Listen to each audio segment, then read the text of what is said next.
So, in reflecting on past me and current me, I was feeling like past me was very proud of current me, the wisdom of healing and other pricelessness, equanimity, feeling centered, less transactional. The surrender felt a lot deeper.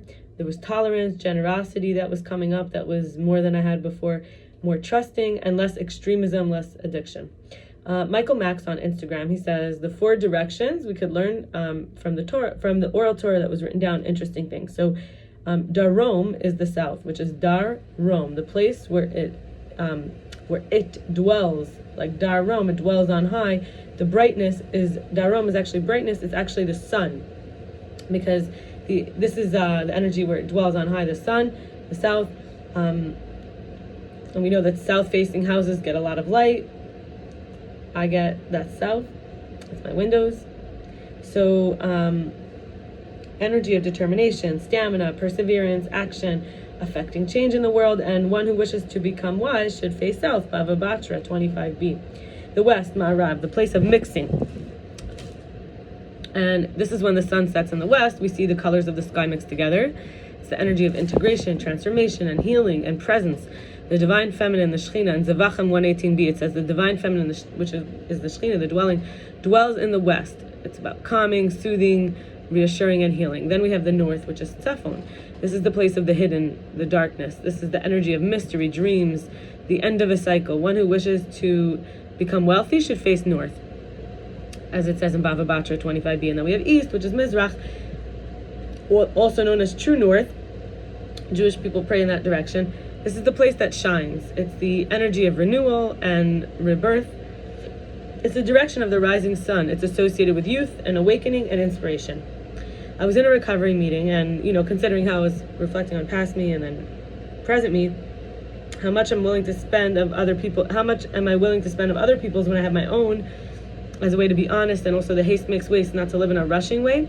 And I was recognizing that hormones, slow and fast, so slow and long lasting versus the electrical, which is fast and short term. This is the nervous system versus the hormonal system. And in safety and familiar, the idea for me in my recovery is all about newness and possibility. And sometimes, looking deeper into the perfectionism and the procrastination, and it's almost like I'm like the crazy lady, or no one understands me, or maybe others are less difficult. I'm just more irresponsible than I should be because I have new skills now, yet I still try to avoid using them. Is it because of conservation of energy, as if I can't manage and I'm doing my best? Really, when we do our best, we let Hashem do the rest. So really, there's new stories, new possibilities. And the idea for me, what I was practicing with company, was lowering my standards of others and being good company for myself and others. So lowering my standards means obviously less procrastination, less perfectionism and all that, but also in terms of the new stories, being good company for myself and others is no one needs to be the crazy lady. In other words, I could say no to someone I don't like because it doesn't feel good for me.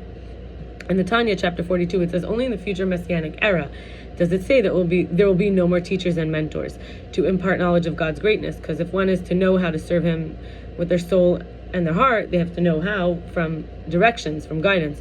So everyone will know God at that time. It's not mere knowledge that people should know the greatness of God from authors and books, but immersing one's own mind deeply into the greatness of God with a fixed thought, like a focus on God's strength and the vigor of the heart and mind involved, and with a strong and mighty bond till his thoughts shall be bound to God, as it is bound to the material things which he sees with his physical eyes and upon which he might concentrate his thoughts. I want to share from a workshop I had with Simona Vivi Haji Georgalis, where we might call it earning, not chasing.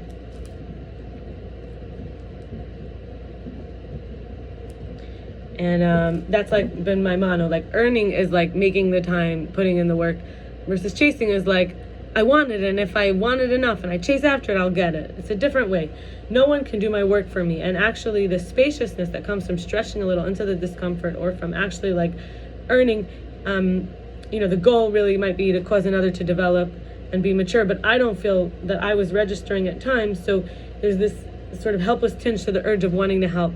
We might be preparing someone, molding someone, shaping someone, guiding someone, forcing someone, but either way, that spaciousness that comes from earning my own versus like making it happen for someone. So how do we relate to others? How can we be good company? First of all, Simona says, key one is guide, don't push. So this idea that we won't have the teachers like the Tanya from the Alter Rebbe and all that, this guiding, don't pushing. 2 is building a bridge, not a barrier. And 3, reclaiming the wheel. Don't let the trigger drive the car. So there's 3 steps to this. We can listen with curiosity. So the default might be a solution-minded work, but we now might find that the undercurrent of meaning, of depth, of words, there's more curiosity rather than quickly, like that nervous system response. We might want to slow it down too. We can reflect back what we hear and understand and summarize the heart of what we're hearing. If I'm understanding correctly, let me know if I missed anything. What I'm hearing is blah, blah, blah. And 3, pause and allow the conversation in silence to breathe. This is called clarity. So we walk alongside someone, we make space for them. So the spaciousness that comes from this being with and showing up, I found that, you know, she says no one really has to. So I found for me that the I'll share with that in a minute. But the basically she's saying that we walk alongside, and we walk on our own journey. We all need, because we're not alone, even though we all need to walk our own journey, and we can digest and process with connection. And she says the above listening technique is for the sake of not being the auto controller, the fixer, instead to first start with understanding, internally stepping in by letting go of the history glasses, the old patterns, and we turn in this way the tense power struggle into a powerful connection. So we can untangle from the blind spots, the guilt, the doubt, and confusion with clarity. Again, clarity.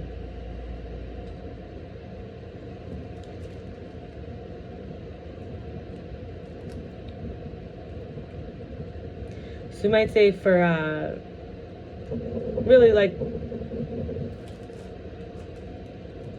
the clarity in being good company is really the theme, but it includes support, self-assuredness, basically we want someone else also to feel that self-assuredness, even in the ever-changing world, with steadiness, meaningful in and out connection, meaningful connection inside and outside, with confidence in the seasonal roles that come up and the phases that come up, with navigation and navigating the phases with ease, really.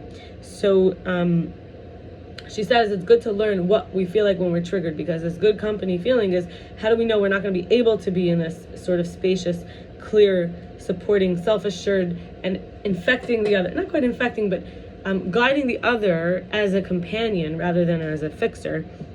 So when we get triggered, I went in, I felt my neck clenches, my stomach goes up, and my head feels too full. So now moving on from what she shared, I did a little, looking. So what is some new spring stuff? Like this, I wrote this in the time of the spring. Now we're getting towards close to the sort of the middle of the end of the summer. So spiritual magnetism is the initiators, the generators, I call them the masculine, unite with feminine, which is the collaborators. So a generator finds someone to join in, and also I was realizing that's my role as a feminine, to be a collaborator. And the seventh night of Pesach, the prayer is very important. So I said I want to be in good company and be good company.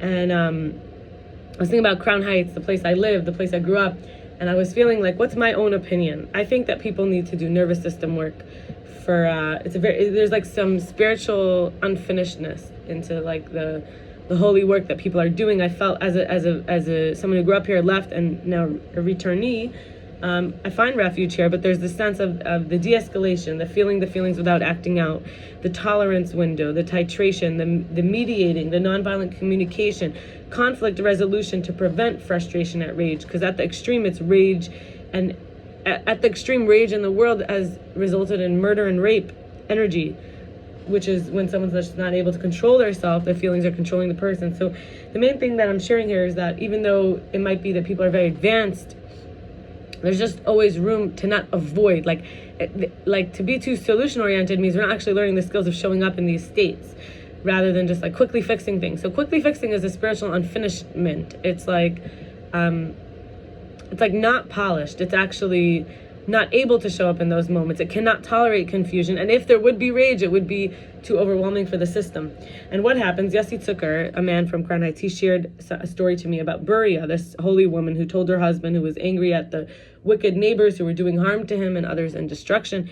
And he finally said, I just wish they were dead. And she said, don't pray for them to die. Pray that God removes the sin from them. Basically, she was trying to teach him a new way to let it go, not by saying, oh, I just wish well for everyone. No, in the moment where someone is being too difficult, how to be good company in that way. And then to go a little deeper, there was this Kav Lanar, this organization, I got an email from them. It says, trauma is a common response to the need to assert control and independence. A common response to trauma is a need to then assert control and independence when so much has been taken from the person. So we could see now why we end up why we might not be good company. We might be traumatized. But paradoxically, it's precisely these individuals who need the healing power of community connection, not to do it alone. So that's, being in good company is crucial. And the 7 deadly sins, I want to share how to be in good company. This is from Love Again Jen on Instagram. She says, when you identify in yourself pride, instead apply self-love. Pride is like, I don't want to get help, there's something wrong with me. And then sloth, and then we would do peace. Wrath, we would do justice. Envy, love. Others, greed, generosity, gluttony, nourishment, and lust, union. So we could see that what we really want and these needs, they do have to do with being in good company, but with ourselves and others. And we'll stop here, and I wish you all the best. Have a great week full of healing all the systems and strength and letting go of bad habits and making space for new ones and being good company for ourselves and others. To feel beautiful and to see the beauty and to be able to show up with presence, healthy presence, and if we need to say sorry, we say sorry, and clarity, a lot of clarity that we need for everything in our life, and not to forget things that we should remember and not to remember things we should forget, and to keep stretching and finding that mobility, that willingness. Willingness is not the same thing as wanting something. They say when there's a will, there's a way. That's the kind of wanting. But willingness means to actually the will to show up, to face it, to bear it. So I wish that for all of us. Amen.